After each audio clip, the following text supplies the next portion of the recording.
Hello friends, I hope you are all going well.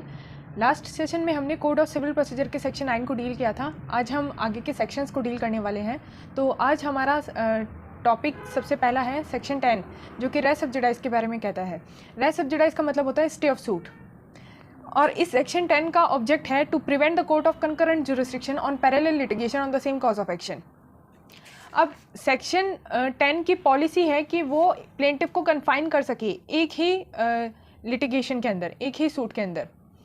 अब कुछ conditions का fulfil होना बहुत ज़रूरी है for the application of section 10, जिसमें कि फर्स्ट है there must be two suits.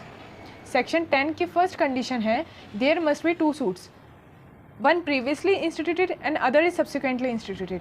कि पहला सूट, पहला वाद पहले ही संस्थगित किया जा चुका है और दूसरा अब किया जा रहा है।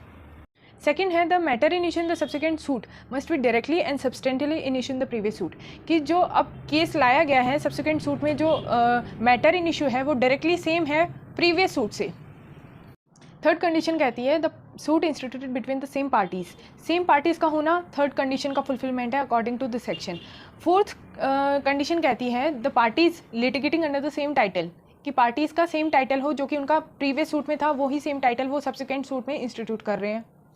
तो ये फोर्थ कंडीशन हो गई। फिफ्थ कंडीशन कह रही है the previous instituted suit must B pending in the court. अब वो कोर्ट सेम भी हो सकता है या डिफरेंट भी हो सकता है, पर प्रीवियस इंस्टीट्यूटेड सूट पेंडिंग है और उसी के ऊपर एक सब्सिक्वेंट सूट लाया गया है। सिक्स्थ कंडीशन कह रही है कि कोर्ट के पास जुरिस्डिक्शन है वो रिलीफ ग्रांट करने के लिए। तो ये सिक्स कंडीशंस हैं सेक्शन 10 के एप्लीकेशन के लिए। कुछ बातें हैं जो सेक्शन 10 से रिलेटेड ध्यान रखनी चाहिए, जैसे कि सेक्शन 10 अप्लाई होता है सिर्फ सूट्स पर और अपील्स पर, एप्लीकेशन और कंप्लेंट्स पर सेक्शन 10 एप्लीकेबल नहीं होता।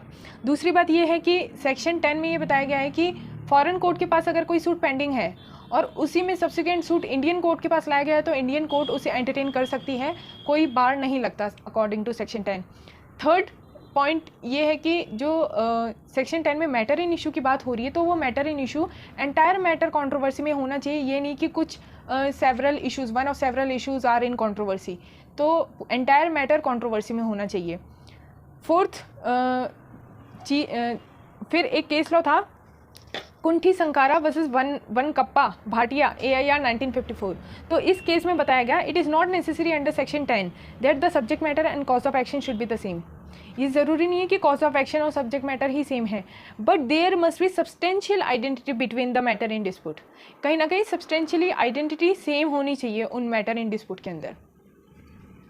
सेक्शन 10 को लेकर एक और बात जो बहुत ज़रूरी ध्यान रखने लायक है वो ये है section 10 only bar the trial not the institution of suit. Suit institute किया जा सकता है पर ट्रायल नहीं होगी। अब इसी को डिफाइन करते हुए एक लीडिंग केस था Indian bank versus Maharashtra state corporative marketing federation limited AIR 1998, supreme court का केस था। और इस केस में हेल्ड हुआ सेक्शन 10 सिविल सूट्स पर ही एप्लीकेबल होता है। ऑर्डर 37 समरी सूट पे सेक्शन 10 एप्लीकेबल नहीं होता। सेक्शन 11 रेस जुडिकाटा के बारे में बताता है। रेस जुडिकाटा का मतलब है a thing which has been decided, वह चीज़ जो कि विनिश्चय की जा चुकी है।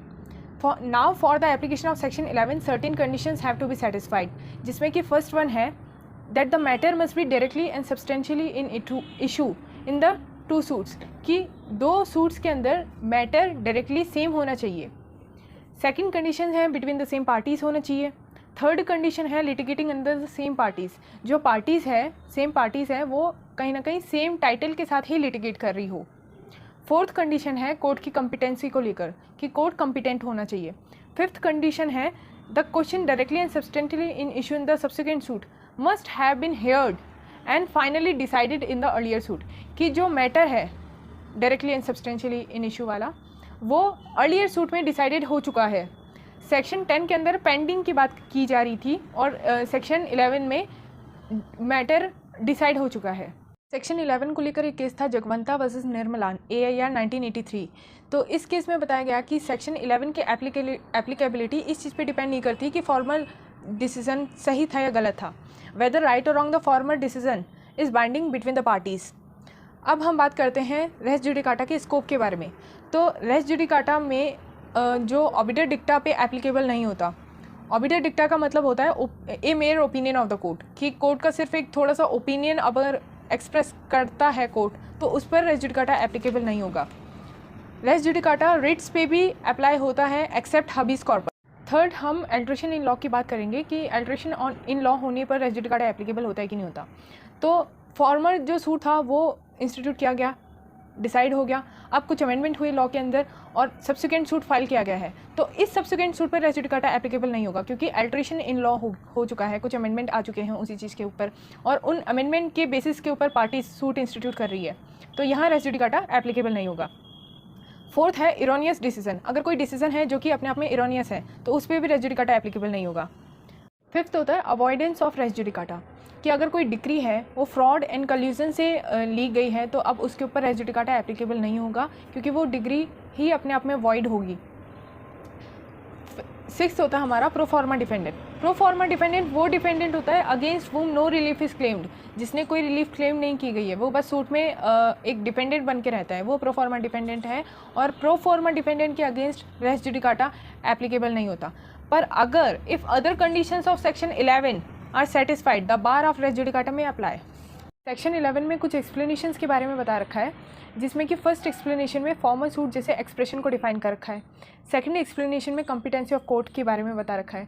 थर्ड एक्सप्लेनेशन में बता रखा है कि जो मैटर इन इशू होगा फॉर्मल सूट के अंदर और अब जो सब्सिक्वेंट सूट के अंदर, तो ये alleged by one party and denied by another party होगा।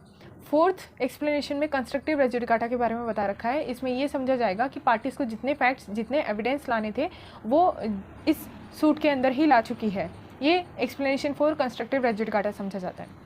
फिफ्थ एक्सप्लेनेशन है कि अगर प्लेंट में किसी रिलीफ को प्लेंटिफ ने डिस्क्राइब नहीं किया है, क्लेम नहीं किया है, तो इसका मतलब उसने उस रिलीफ को रिफ्यूज़ कर दिया है। एक्सप्लेनेशन सेवेंथ बताती है कि जो provisions of this section shall apply to the execution of decree, जो ऑर्डर 21 मिनी सीपीसी के नाम से भी जाना जाता है, तो ऑर्डर 21 पे भी ये सारे प्रोविजंस एप्लीकेबल होंगे। एक्सप्लेनेशन 8 बताती है कि जब कोर्ट ऑफ लिमिटेड ज्यूरिसडिक्शन की बात आती है तो उस पर भी रेस जुडिकाटा एप्लीकेबल होगा। Doctrine of res judicata is based on 3 theories, जिसमें कि फर्स्ट है इंटरेस्ट रिपब्लिकाe ut sit finis litium, second है नेमो डेबिट बिस विक्सराइटी प्रो उना उट एडम कॉजा और थर्ड है रेस जुडिकाटा प्रो वेरिटेट ऑक्यूपिटर। अब सेक्शन 12 कहता है बार टू फर्दर सूट। तो इस सेक्शन में बताया गया कि अगर प्लेंटिफ को परक्लूड कर दिया जाता है, हटा दिया जाता है by rules to institute a further suit, then he shall not be entitled to institute such suit on the same cause of action. अब इसमें कुछ सेक्शंस और कुछ ऑर्डर्स हैं जो कि बार टू फर्दर सूट के बारे में बताते हैं। जैसे section 21A bar to further suit के बारे में बताता है। सेक्शन 144 सबसेक्शन 2 ये भी बार टू फर्दर सूट के बारे में बताता है। Order 2 rule 2, order 9 rule 9, order 11 rule 21 सब rule 2, order 22 rule 9, order 23 rule 1 and order 23 rule 3A। ये लिस्ट है सेक्शंस एंड ऑर्डर्स की, जिसमें कि section 12 bar to further suit के बारे में सेम एप्लीकेबिलिटी है सेक्शन 12 की।